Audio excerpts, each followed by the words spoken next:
I grew up in the Lower East Side, also known as Alphabet City. Growing up was kind of rough because of all the drug dealing, prostitution, drug addicts walking around.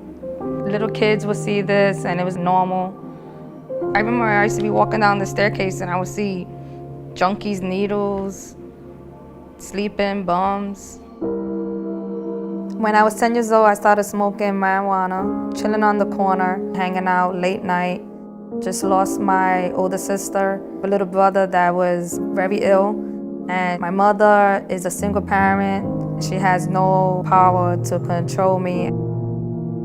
If I wanted to smoke, I smoke. If I wanted to be drunk, I would drink as much as I wanted. Nobody could stop me. There was drugs all over the place, heroin and some cocaine, and crack came in, and the neighborhood got pretty bad. It was so entrenched. It was like the drug dealers maybe were your cousins or your next door neighbor. It's kind of like they start to think that's all that stuff is normal. The younger generation would look up to the drug dealers because they would see jewelry, a wad of money, flashy cars. They want to make the same amount of money. You're a kid, pretty ignorant, and can be molded by anybody. Hopefully it would be your teachers and good people in your life, but it could also be the negative person on your block. As time went by, I started learning the ropes of how to sell drugs. By 12 years old, I was already making $1,200 to $2,000 a day. It's easy to get caught up because that's all you see. So that's all you know how to do.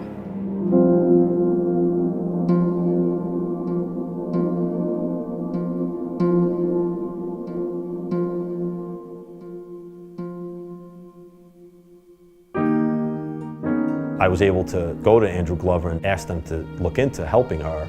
I said, you know, you screwed up.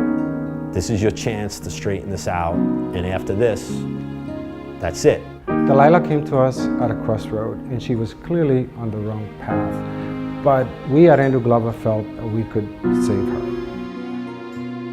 I saw her as a potential college kid, as a kid who's made a lot of mistakes but couldn't turn it around.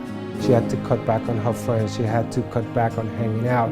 She had to be with us from after school till 8 o'clock at night. They would make sure that we would go to school, have curfew, and keep it.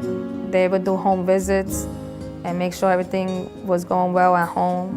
We saw Delilah starting to look at the bigger picture, starting to look at the potential that the world had for her. She realized that there was a lot more that she could do. I finally realized that I wanted a different lifestyle, and today I'm a sergeant in the United States Army. One mistake should not equal the devastation of your life. This is about second chances for young people that can be salvaged, that can be productive, and Delilah is a perfect example of that. She's gone from being a punk on the street to serving her country. Her last deployment was to Haiti, where she delivered aid to the victims of the earthquake. I could have been still selling drugs, coming in and out of jail, and being a burden in society. Instead, I'm giving back. And at the end of the day, it felt good to actually help out.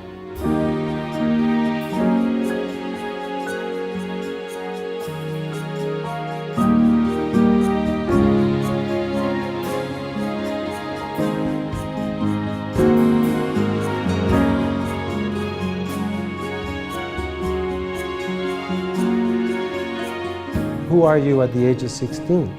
These are young kids. Putting them in jail and giving them criminal records is not the solution to our problem. Are we looking to warehouse people, or are we looking to salvage someone who made a mistake?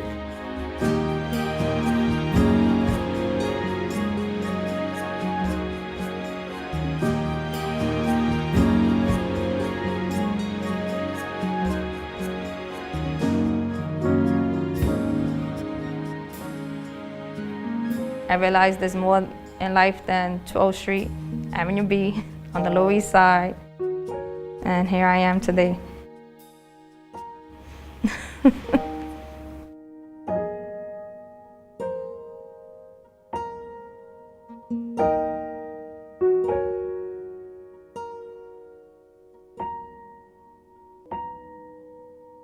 you.